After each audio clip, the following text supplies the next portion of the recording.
ఈ ప్రపంచంలో ఈ ప్రపంచంలో ఉంటూ నేను చేస్తున్నాను అని అనుకోవటం, అదిగో ఆ రైలు పెట్టెలో ప్రయాణం చేసేవాడు లగేజీని నెత్తిన పెట్టుకున్నట్టుగా ఉంటుంది. చెప్పు నాయన. How do you understand this? ఆ గురు రైలు పెట్టు నీకు ఆ, ఈ ప్రపంచం అర్థం కాదు. ఆ గురు అదే అంటే చెప్పండి. ప్రతి ఒక్కరికి ఆ, నేను చేస్తున్నాను అన్న భావన కలిగి ఆ, ఉంటుంది కదా గురువు. నేను చేస్తున్నాను అన్న భావన ఉంటుంది కాబట్టి నీకు ఈ ప్రపంచం కనపడుతుంది. అవును. ప్రపంచంలో నీవు ఉంటున్నాం కాదు, ఆ, నీలో ప్రపంచం ఉంది కాబట్టి నేను చేస్తున్నానని అనుకుంటున్నావు. ఆ, ఆ, ఎందుకని? దేహం ఆలోచన, జగత్ ఆలోచన. Is it not? ఆ గురువు గారు అవును. ఆ జగత్ ఏమైనా చెప్పిందా నీకు అది ఉన్నట్టు? ఆహా, నువ్వు చెబుతున్నావు జగత్తులోనే ఉన్నానని. అవును. అవునాయన? అవును గురువు గారు అవును. కాబట్టి జగత్తులో నీవు ఉన్నావా, నీలో జగత్తుందా? అది తేలిపోతే ఏ గొడవ లేదు. నాలో జగత్తు ఉందా లేకపోతే నేను జగత్తులో ఉన్నానా? నువ్వేమంటావు సామాన్యంగా? ఈ ప్రపంచంలోనే ఉన్నానంటావు. అవునవును, ప్రపంచంలో నేనున్నాను, అందరిలా నేను ఉన్నానంటావు. అవునవును. నువ్వు అమ్మాయి ఉన్నానంటుంది. గురువు. చెన్నై అయినా హైదరాబాద్ అయినా ఆలోచన. ఆ, నిద్రపోతున్నప్పుడు నీ చెన్నై ఏమైంది అంటే ఏంటి? ఆలోచన తల ఎత్తనప్పుడు జగత్తు లేదు అని అర్థం. అంటే ప్రతి ఒక్కరూ నువ్వు ఎక్కడ నివసిస్తున్నావు అంటే ఇగో పలానా చోట ఉంటున్నాను అని చెప్తున్నారే కానీ, అంటే ముందు ప్రదేశాన్ని చెప్తున్నారు, ఆ ప్రదేశంలో నేను ఉంటున్నానని చెప్తున్నారు. ఎందుకని? ఎందుకని? నిద్ర లేవగానే అది కనపడుతుంది కాబట్టి. ఆ, ఇప్పుడు పద్మజ నిద్ర లేవగానే హైదరాబాద్ కనిపించింది అనుకో, హైదరాబాద్ లో ఉంటుంది. గురువు గారు.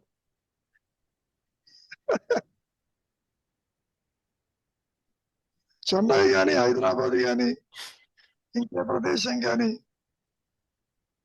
అది ఒక ఆలోచన మాత్రమే. అంటే ఇప్పుడు అలా మీరు ఎక్కడున్నారు అంటే ఆ ప్రదేశం నాలోనే ఉంది అంటే అది ఒక పిచ్చివాళ్ళ చూస్తారు కదా గురు. అవును. నీలో ఉందో లేదు నువ్వు విచారించాలి. అది అది. పిచ్చివాళ్ళు అనుకో, నీకు ఆ, అందంగా ఒకడు అనుకోవడానికి. గురువు గారు. నిద్రపోతుంటే నువ్వు నిద్రపోతున్నావు అని అనుకునేవాళ్ళు ఎవరన్నా ఉంటారా? ఆహా. వేరుగా ఉమ్. వేసేట్లాడు. అంటే అలా చెప్పడం అలవాటు అయిపోయింది, ప్రతిదీ విడిగా చెప్పడం అలవాటు అయిపోయింది. ఎందుకని అలవాటు అయింది? మూలమ తెలియదు కాబట్టి. గురు. ఇక్కడ ఒక ఐడెంటిటీ క్రైసిస్ వచ్చింది. ఆ, నీవు కాని దానితో నీ ఉనికిని ఎప్పుడైతే ఏర్పరచుకున్నావో సమస్య స్టార్ట్ అయింది.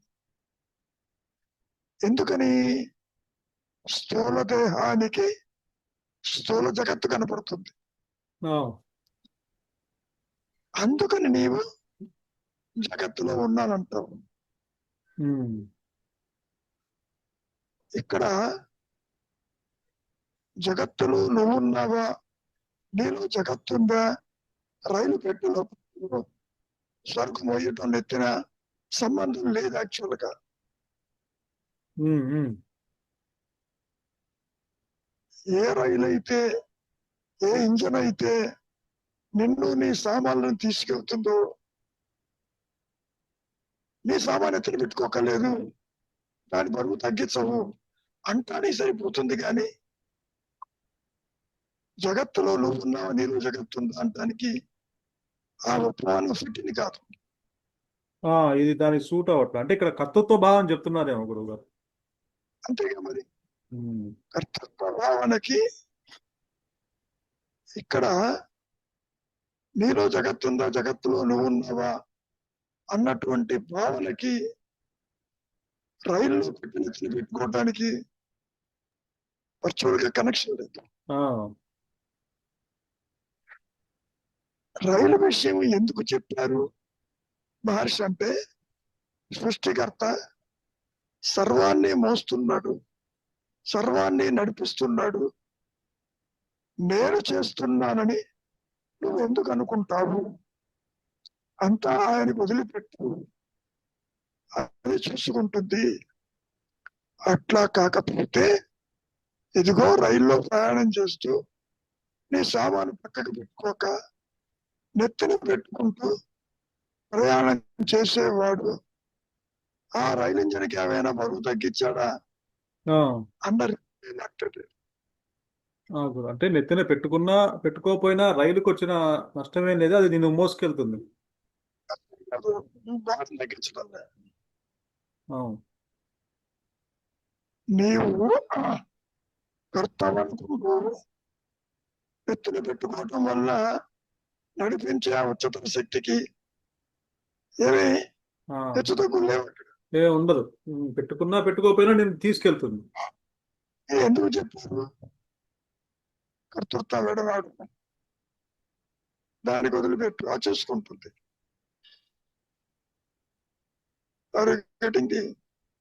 డిఫరెన్స్ అర్థమైంది. కానీ ఆ అనుభవం, అంటే పరమాత్ముడు నా బరువు మోస్తున్నాడు అన్న అనుభవం లేదు కాబట్టి అక్కడ తను చేస్తున్నాడు అనుకుంటున్నాడు. పరమాత్ముడు అనే దానికంటే ఈ జగత్తుని ఎవరు సృష్టించారు? ఎవరు సృష్టికర్త ఉండాలి కదా, గురువు గారు సృష్టించాడు కదా. పృథివీ తేజ వాయురాకాశాలు ఉన్నాయి కదా. అవును. నువ్వేం చేయలేదుగా అక్కడ. అదే అంటే నువ్వు కొలిచే ఏదైనా పరమాత్మ అన్నా దైవం అన్నా, ఇక్కడ నువ్వు ఏదైతే ఆ దైవము అన్ని భారాన్ని మోస్తుందో నీ భారం కూడా మోస్తుంది అన్న అనుభవం తనకి లేదు కాబట్టి నేను చేస్తున్నా అనుకుంటున్నాడు. అనుభవం ఉంటే అప్పుడు వదిలేస్తాడు కదా గురువు గారు. అనుభవం ఎట్లా వస్తుంది? అది చేస్తున్నట్టు ఎలా తెలుస్తుంది? విచారం చేయటల్లా నీవు వ్యక్తిగా కర్మలు ఆచరిస్తున్నావు అని అనుకుంటున్నావు. అవును. But it is the higher power consciousness that does everything. అది మింగుతుంది. అందుకని ఇప్పుడు కూడా కాన్షియస్ అనే విషయం అది కనెక్ట్ చేయకపోతే నీకేమి తెలియదు. నువ్వు లోపల ఎన్నో స్టోర్ చేస్తావు, అది బయటికి రావాలంటే కాన్షియస్నెస్ తో బయటకు వస్తుంది. గురువు అంటే ఇక్కడ ఇది చాలా సూక్ష్మంగా విచారిస్తే తప్ప తెలియదు. How this ego is functioning, can it function of its own?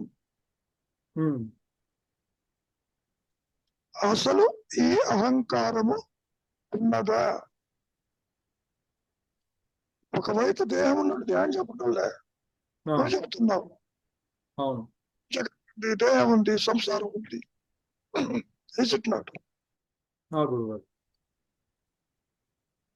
కాబట్టి ఏది గుర్తిస్తున్నది? కన్ను గుర్తిస్తుందని అనుకుంటున్నావు, కంటి వెనకాల ఉన్న కాన్షియస్నెస్ గుర్తిస్తుంది.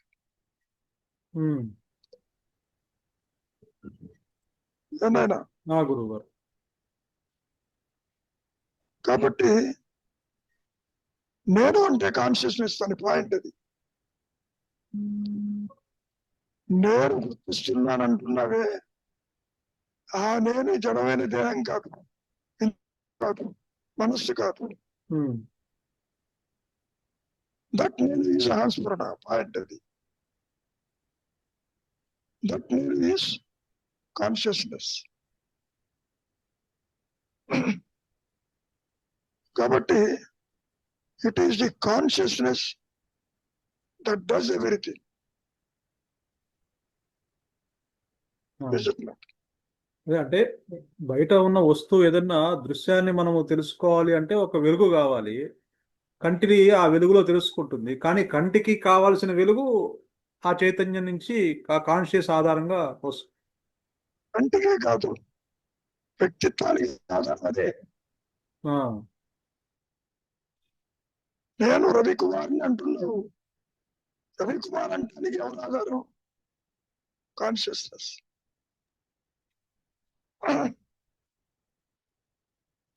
ఆ, అహం రవికుమారుగా ఆకారం దాల్చినట్టుగా ఉంటుంది. You are not independent of consciousness. ఆ గురువు. వారి అంటే ఏమంటావు? ఐఎమ్ దిస్ బాడీ అంటావా? ఉమ్, దేహం నీవే అయితే దేహస్మరణ లేకపోయినా ఉన్నావుగా నిద్రలో. ఆ గురుగారు ఉన్నాను. మరి కాబట్టి జడమైనటువంటి ఇంద్రియాలు గాని, ప్రపంచము గాని, దైవము గాని ఏ ఒక్కటి గుర్తించలేము. ఉమ్, ఏది గుర్తిస్తుందో తన హయ్యర్ పవర్ అన్నావు. అదే అహం స్ఫురణ, అదే ఉన్నానన్న ఎరుక. ఆ గురువు. అది ఈ జీవుడికి మింగుడు పడదు. ఉమ్. అన్నాడు. అంటే దాని ఆధారంతోనే వీడు వీడి యొక్క సకల కార్యములు జరిపించబడుతున్నాయి, అంటే మనుగడ సాగిస్తున్నాడు. కానీ దాంట్లో కర్తృత్వం లేదు మళ్ళీ ఆత్మలో. తెలియదు. ఆ, ఎందుకు తెలియదు? ఎంతసేపటికి దేహం అని నువ్వు అనుకుంటున్నావు. I means his body. అది. మరి ఈ బాడీ ఎట్లా యానిమేట్ అవుతుంది? కాన్షియస్ వల్ల. అవును. ఇక్కడ అన్లెస్ ది అహం స్ఫురణ reveals itself, then you come to know. అది అదర్వైజ్ తెలుస్తుంది. అవును, అప్పటిదాకా వీడికి ఆ కర్తృత్వ భావం ఉంటూనే ఉంటున్నాం. కర్తృత్వమే కాదు, నేను చేస్తున్నాననేది నీకు అనిపిస్తూ ఉంటుంది. నేను అవును. ఆలోచిస్తున్నా, నేను అనుభవిస్తున్నాను. అవును, ఎంత అవగాహనకి ఇచ్చినా కొంత కొంత కొంతవరకు విచారణ చేసినా మళ్ళీ అది డామినేట్ చేస్తుంది. విచారం అనేది ఈజ్ ఈక్వల్ టు ఆత్మ కాదు ఇక్కడ. ఆ, ఇది లేదా ఉన్నదా కొంతవరకే. ఆగు. లేని అహంకారము అది ఎంత విచారం చేసినా ఆత్మను తెలుసుకోగలదా? ఆ, తెలుసుకోలేదు. తెలుసుకోలేదు. వీటన్నిటికీ కూడా అనుగ్రహము చేత ఆత్మ ప్రకాశించినప్పుడే అది నడిపిస్తుందని తెలుస్తుంది. ఆ, అందుకే మహర్షి ఏమంటున్నారు? దేహము ఆత్మే, జగత్తు ఆత్మే, నువ్వు అనుకునే దైవం ఆత్మ. ఆత్మని విడిచేది లేదు అన్నాడు. ఉమ్, పోనీ ఆత్మలు ఏమైనా ఉన్నాయా? అవి లేవు. కాన్షియస్నెస్ లో ఏమీ లేదు. ఉమ్. మరి ఇది ఎక్కడి నుంచి వచ్చింది? ఇది సృష్టి ఎక్కడి నుంచి వచ్చింది? Who has created all these things? It is a higher power that created them. చెప్పుకోవాలి. అంటే అదే అంటే ఇక్కడ ఒక పక్క మనము సృష్టి లేదంటున్నాము, కానీ సృష్టికి ఆధారము ఆత్మే అంటున్నాం మళ్ళీ. సృష్టి ఆత్మని విడిచిలేదు, ఉమ్, జీవుడు ఆత్మని విడిచిలేడు. నీకు దేహాత్మ బుద్ధి వచ్చిన తర్వాతనే కదా జగత్తు కనపడింది, అవును. రాకముందు లేదుగా. ఉమ్, మరి అది ఉన్నట్లా లేనట్లా ఆ గురు. గుర్తిస్తున్నావా? లేనిది ఉన్నట్టుగా గుర్తిస్తున్నావా? అది అది తేలిపోవాలి. ఉమ్. నువ్వే తెలుసు, ఎవడు తెలుస్తాడు నీకు? ఆ గురు. అని చెప్పి ప్రయోజనం లేదుగా. అవును. అందుకనే సూర్యుడు చెప్పాడా ఉన్నట్టు, దయం చెప్పిందా ఉన్నట్టు, ఉమ్, ఇతరుడు చెప్పాడా ఉన్నట్టు, నీవు గుర్తిస్తున్నావు ఎరా అదర్స్, నీవు గుర్తిస్తున్నావు సూర్యచంద్రుడు.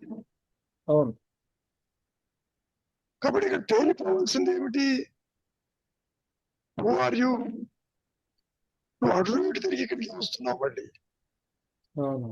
నేను గుర్తిస్తేనే ప్రపంచం ఉంటుంది, నేను గుర్తించకపోతే ఏమి లేదు అక్కడ. ఉమ్. ఆ యొక్క రియాలిటీ ఏమిటి? నువ్వు రియల్ అయితే ప్రపంచం రియల్. ఓహో, అవును. తావు రియల్ అయితే తాడు రియల్. తావే లేదు. నేను అసత్యమైతే ప్రపంచం కూడా అసత్యమే ఇంకా. That's all very simple. నీకు ఉనికి లేకపోతే ఉమ్. నువ్వు అనుకునేదాన్ని ఉనికి ఎక్కడ ఉంటుంది? అంటే ఇప్పుడు గుర్తించేవాడు లేకపోతే దృశ్యం లేదా గురువు గారు? అంతేగా మరి. గుర్తించేవాడు రియాలిటీ పాయింట్. అది రియాలిటీ అంటే వాడు ఉన్నాడా లేడా అసలు? ఉన్నది ఆత్మ. జీవుడు జగత్తు ఈశ్వరుడు లేరుగా.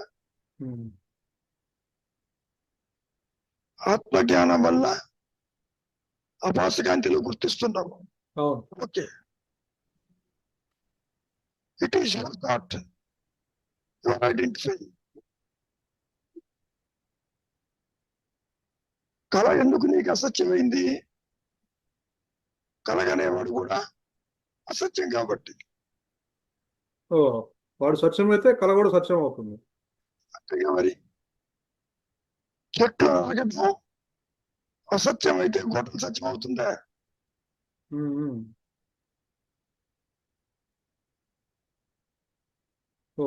కలవడానికి సత్యం అయితే బయటికి రావాలిగా. అక్కడ కనిపించిన వాళ్ళు ఇది కూడా బయటికి రావాలిగా. అవును. జాగ్రత్త అవసరం నుంచి తీసుకో. ఇక్కడ అందరూ చూస్తున్నప్పుడు నీవు నిద్రపోయేటప్పుడు కలగనేటప్పుడు వాళ్ళు కనపడాలిగా. అంటే జాగ్రత్త అవస్థలో ఉన్న వాళ్ళందరూ మళ్ళీ కళ్ళలో కనిపించాలంటారు. కాబట్టి నీవు ఎంత అసత్యమో వాళ్ళు కూడా అంతే అసత్యం. ఉనికి లేని నీకు జగత్ సత్యం అట్లా అవుతుంది. కానీ కోరికలు, బంధాలు, రాగద్వేషాల వల్ల నువ్వు సత్యం అనుకుంటున్నావు. ఎందుకని? ఇంద్రియాలకి అందుతున్నాయి అవి. స్పర్శ, శ్రోత, రస, ఆగ్రహణ అనుభవిస్తున్నావు. Is it not?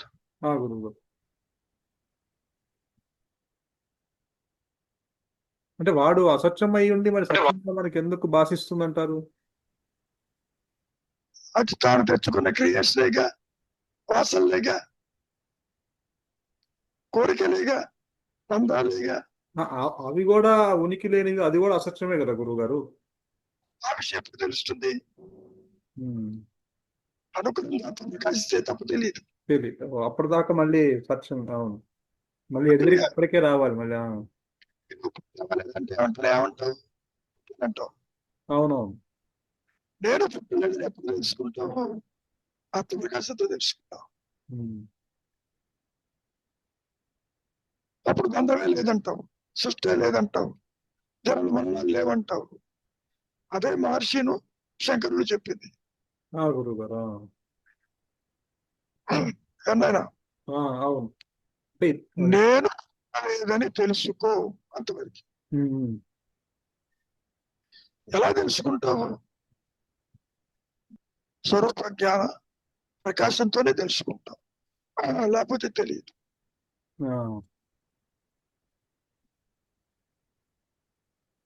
గురువు గారు. ఏమైనా కొంచెమైనా అర్థమైంది గురువు గారు. అవును. అంటే ఇదంతా సత్యము అని అనిపించడానికి కారణము అది సత్యంగా కల్పిస్తుంది. మాయా నేను. ఎందుకని? వాసనా ప్రభావం చేత. కోరికలు సత్యం అనుకుంటుంది మళ్ళీ. అది కోరిక కూడా సత్యంగా మనకి కల్పిస్తుంది. కలగనేటప్పుడు అసత్యమైన భావన ఉందా నీకు? లేదు, కళ కనేటప్పుడు లేదు గురువు గారు. ఎందుకు లేదు? అవును, కళ సత్యం అయితే కళ కనేటప్పుడు కూడా అసత్యం అని బాగా తెలియాలిగా. తెలియదు. ఇంకో అవస్థకి పోతే కానీ తెలియటల్లా నీకు. అంటే కళ కనేటప్పుడు అది సత్యంగానే కల్పిస్తుంది. జాగ్రత్త అవస్థ కూడా సత్యంగా కనబడుతుంది. అది అర్థమైందా? జాగ్రత్త స్వప్నములు రెండు అసత్యములే. గురువు గారు. ఎప్పుడైతే నీ సహజత్వము అనుకూలంతో అది ప్రకాశించిన తర్వాత మళ్ళీ నువ్వు ఇక్కడికి వస్తావు, అప్పుడు చెబుతావు ఇది లేదు ఉండదు. ఎవరికి చెబుతావు? నువ్వే అనుకుంటావు. There are no others. తనకు తాను తెలియపరుచుకుంటాడు దగ్ధబీజ మనసుతో. దగ్ధబీజ మనస్సు కూడా అక్కడ ఉండదు. ఆత్మగా ఉంటుంది కనపడుతుంది దేవం. దేవం నాదేనే వాళ్ళు ఉండటం. అదే నీతో మాట్లాడాలంటేనే ఇంద్రియాల అవసరం ఉంది. వాక్తో కమ్యూనికేట్ చేయాలి. ఎవరు కమ్యూనికేట్ చేస్తారు? అవసరం ఏమిటి? ఎంత మాట్లాడినా వారు ఆత్మజ్ఞానం అందించలేరు. ఏది కాదో చెబుతారు అంతవరకు.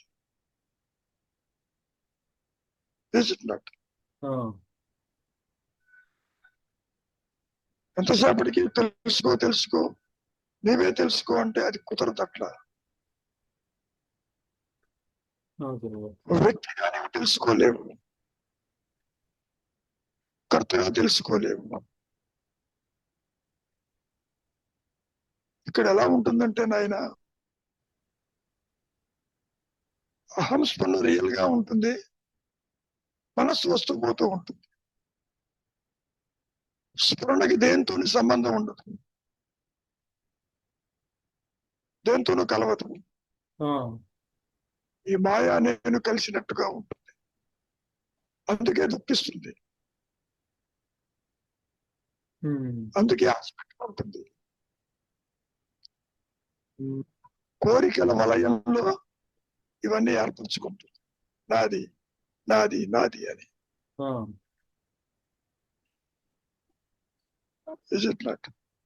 అంటే నాది అన్న భావన కల్పించేది అంటే ఇప్పుడు నేను అన్న దేహం ఉంటుంది, కానీ నాది అన్న భావన కూడా ఎందుకు ఉంటుంది గురు?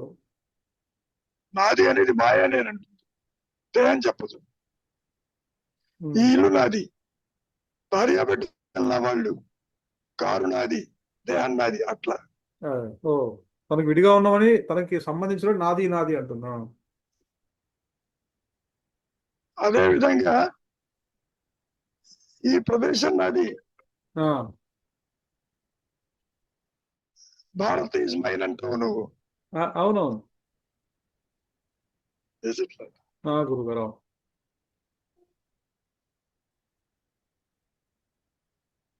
కాబట్టి అసలు విషయం ఎక్కడ ఉన్నది అంటే అహంస్ఫురణ దగ్గర ఉంది. That is the key.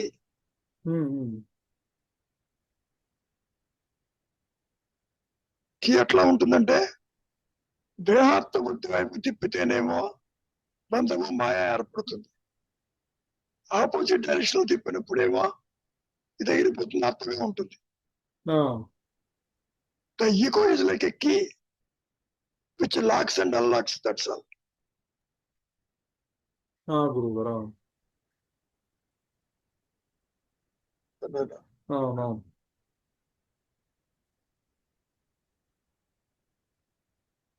అదే అంటే అదే ఆ మనస్సుని వెనక్కి తిప్పమంటారు కదా. వెనక్కి తిప్పటం, ముందరికి తిప్పటం. ఆలోచన వస్తే లాక్ అవుతుంది, అది ఆలోచన లేకపోతే అల్లాక్ అవుతుంది. పోనీ అదే నీ పరిధిలో అర్థం చేసుకో. అదే ఆలోచన వస్తే బంధం బంధించబడుతుంది, ఆలోచన లేకపోతే స్వేచ్ఛగా ఉంటుంది, లాక్ అవుతుంది. నాకు అవుతుంది. లాక్ అయిపోతున్నావు నీకు, అవును. అక్కడి నుంచి బయటికి రాలేవు. ఆలోచన లేదు, అల్లాక్ అయిపోతుంది, బంధాలు లేవు అక్కడ. అదే అది. So it is the ego that place a dual role. గురువు గారు. ఆలోచన వస్తే బంధము, ఆలోచన లేకపోతే మోక్షం అన్నారు. అదే అదే. అవును. మోక్షం అంటే బంధరహితం. అదే అదే. నువ్వు ఆత్మల గురించి వర్రీ కావద్దు. నువ్వు లాక్ చేయకపోయినా ఆత్మగా ఇబ్బంది లేదు.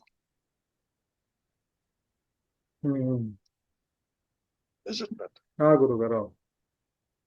ఒకటే నేను అహంస్ఫురణ. ఇందాక చెప్పినట్టు ఎప్పుడు జగదీశ్వరుగా కనపడుతుంది, కనపడితే కనపడింది. నువ్వు లాక్ చేసే ఒకటి కనపడింది. అవును. అన్లాక్ అన్లాక్ అంటే బీ స్టిల్.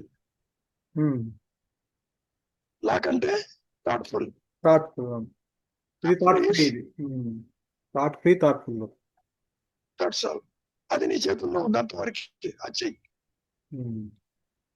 నువ్వు లాక్ చేస్తూ నాకు ఆత్మప్రకాశం కావాలంటే కుదరదు.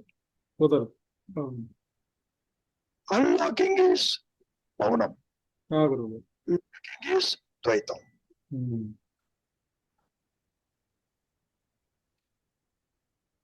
ఈ లాకింగ్ అన్లాకింగ్ ఆత్మ లేవు. ఆత్మ ఇస్ స్క్రీన్. దాని మీద జీవుడు, జగత్తు, ఈశ్వరుడు, జనం మరణాలు కనపడుతున్నాయి. గురువు గారు. స్వరూప జ్ఞానం ప్రకాశించిన తర్వాత ఇంకా పర్మనెంట్ అన్లాక్ లో ఉంటుంది. ఇప్పుడు కూడా ఆత్మజ్ఞానం ప్రకాశిస్తూనే ఉంది. నువ్వు లాక్ చేసి పెట్టావు. అదే అవును, లాకేసి పెట్టి. అంటే కోరికల చేత, బంధం చేత. అరగటింది పాయింట్. అర్థమైంది గురువు గారు. చేసిన లాకింగ్ ఎవరు అనుకోవాలి, లాక్ చేయాలి. అవునవును. బంధించబడిన రూమ్ నుంచి నేనే బయటికి రావాలి. అవును, నేనే తలుపు తీసుకో. అందుకనే నీవు ఊరక ఉంటే శ్రేయస్కరం అన్నాడు. మౌనమే శరణ్యం అంటున్నా ప్రతిసారి. ఎందుకని నాయన, నువ్వు ఎంత విచారం చేసినా అల్లాక్ కావాలి. నువ్వు ఏది చేసినా అల్లాక్ అయ్యే విధంగా ఉండాలి, ఆలోచనలు కానీ పనులు కానీ. అవును. అటాచ్మెంట్ ఈస్ లాకింగ్, గురువు. Detachment is unlocking. Is it not a simple thing? చాలా కష్టపడాలా? కీ మన చేతిలో ఉంటే లాక్ చేసి, ఇప్పుడు ఆ కీ కూడా పోతే ఇక పరిస్థితి పర్మనెంట్ అన్లాక్ ఏమో గురు, పర్మనెంట్ లాక్.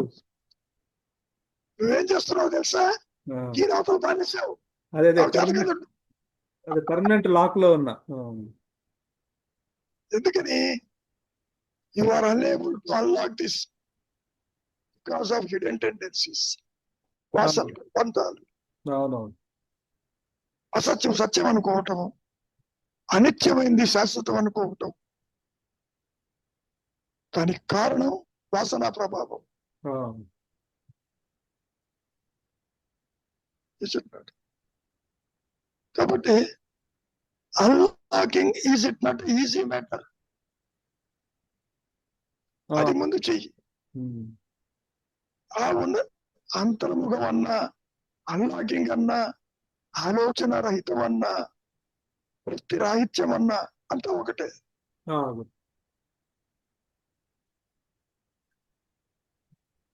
ఏనాయనా అర్థమైంది, అర్థమైంది. ఉమ్, స్థాయిత రహితములకు అతీతంగా ఉంటుంది ఆత్మ. ఉమ్,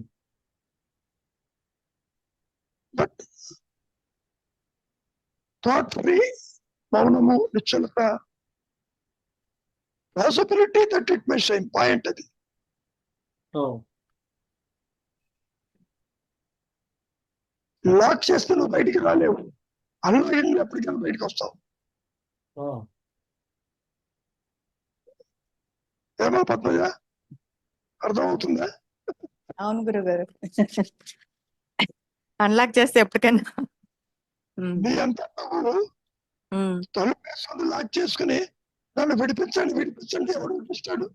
లేదు, వినిపించడానికి అవుతుంది. అన్లాక్ లో ఉండాలి. థాట్ ఫ్రీగా ఉండాలి, బంధరహితంగా ఉండాలి. నా గురుగారు. దెన్ ఎవరి సహాయం నీకు అక్కర్లేదు. అవును. అవును గురుగారు. అన్నిటికీ కారణం థాట్స్ అంతే, ప్రతి దానికి. ప్రతిదీ లాక్ చేస్తున్నావు. అవునవును. You are locking everything. Locking is thoughts. Thought free is unlocking. ప్రపంచం కూడా ఆలోచనలు బంధించబడుతుంది. ఆ గురుగారు. లేదు బంధం ఎవరికి? నీకు బంధాలు నీ ఆలోచన. నీ ముక్త స్థితి ఆలోచన రహితం. ఆ గురుగారు. అది నీ చేతుల్లో ఉంది, పాయింట్ అది. అందుకు నేనెవరో తెలుసుకోమంటున్నాడు. ఆ గురుగారు. శంకలో పిల్లవాడిని పెట్టుకుని పొరంతో వెతుకుతుంది. అమ్మ శంకలోనే ఉంది చూడు అన్నప్పుడు అమ్మ దొరికింది అంటున్నావు పిల్లాడిని. దొరికేది లేదు. అప్పటిదాకా నీలోనే ఉంది. ఆ గురుగారు. నువ్వు లాక్ చేస్తున్నప్పుడు ఆత్మ ఉన్నది, అన్నాకులను ఆత్మ ఉన్నది. నా గురుగారు. మరి అంటే ఉన్నదే ఆత్మ అన్నప్పుడు మరి ఎంత కనపడడానికి కారణం ఏంటి గురుగారు? ఇది జీవుడు, వాసనలు కోరికలు, బంధాలు, కోరికలు. అది కూడా ఇమాజినరీ, వీడికి దిక్కులేదు. కోరికలు ఎక్కడ ఉంటుంది? అవును. నేను కోరిక ఉండాలి గాని సృష్టిలో ఏమైనా ఒకటే. కోటానుకుంటే జీవరాశులు ఉన్నాయి. అవునవును, అవునవును గురుగారు. అవును.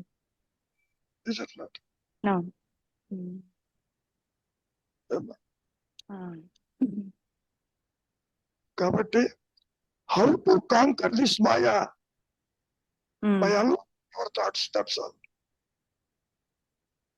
అంటే మాయా అన్న సత్యం అన్న రెండు ఒకటే కదా? కాదమ్మా, ఆభరణం అన్నా బంగారం అన్నా ఒకటి అనుకుంటున్నావు. బంగారం తెలిసి మాయ అంటే లేనిది. అంటే సత్యం తెలిసిన తర్వాత మాయా సత్యం రెండు ఒకటే అంటారా? కాదు కాదు కాదు కాదు. ఎందుకు చెప్పారు? బంగారం అని తెలిసాక బంగారమే అన్నారు.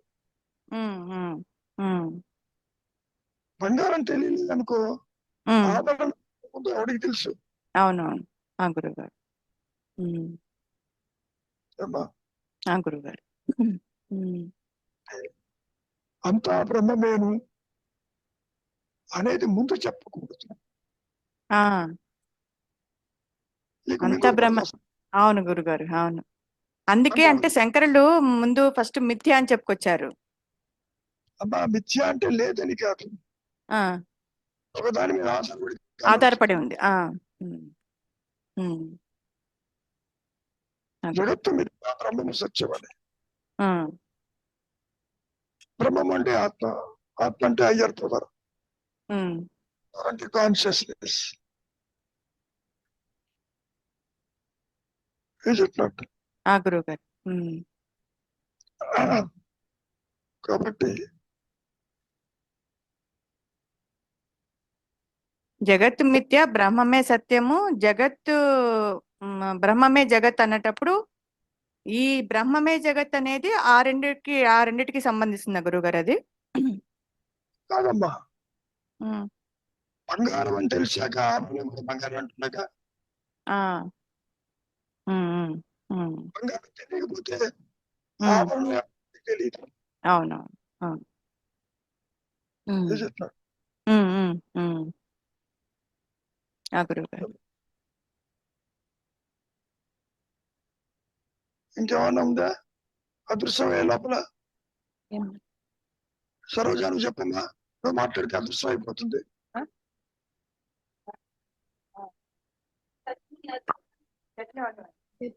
ప్రపంచంలో ఉంటూ నేను చేస్తున్నానంటే అది భావనే కదా గురు. సరిగా అనగలే నాకు అసలు చెప్పు. ప్రపంచంలో ఉంటూ నేను చేస్తున్నానని అనడం కర్తృత్వ భావన వల్లే కదా అలా అంటున్నాడు. ప్రపంచంలో ఉన్నావని అనుకుంటున్నావు నువ్వు, దేహాల్లో ఉన్నావు, దేహాలు లేకున్నావు చెప్పుని. దేహం వేరు, నేను వేరు గురువు గారు.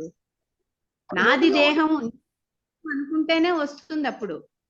నాదంటే అన్నావులే, ఇబ్బంది లేదు. ఆ, నాదానికి ఉండలేవు. ఈ దేహం ఎవరితో అనుకుంటే ఈ దేహం మన వెళ్ళవు కదా, నాదనుకుంటే వెళ్తావు. అవును గురువు గారు. ఏమ్మా?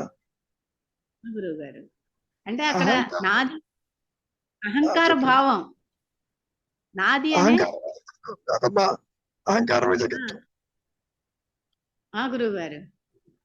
వ్యక్తిత్వమే జగత్తు, వ్యక్తిత్వమే జీవుడు. ఆ వ్యక్తిత్వం ఉండబట్టే కర్తృత్వ భావం కూడా వస్తుంది కదా గురువు గారు. రివర్స్ చెబుతున్నావు, కర్తృత్వం ఉంటేనే వ్యక్తిత్వం ఉంటుంది. ఓకే, ఆహా, నేను కర్తని అన్నప్పుడు వ్యక్తిత్వం వస్తుంది అంటారా? ఓకే.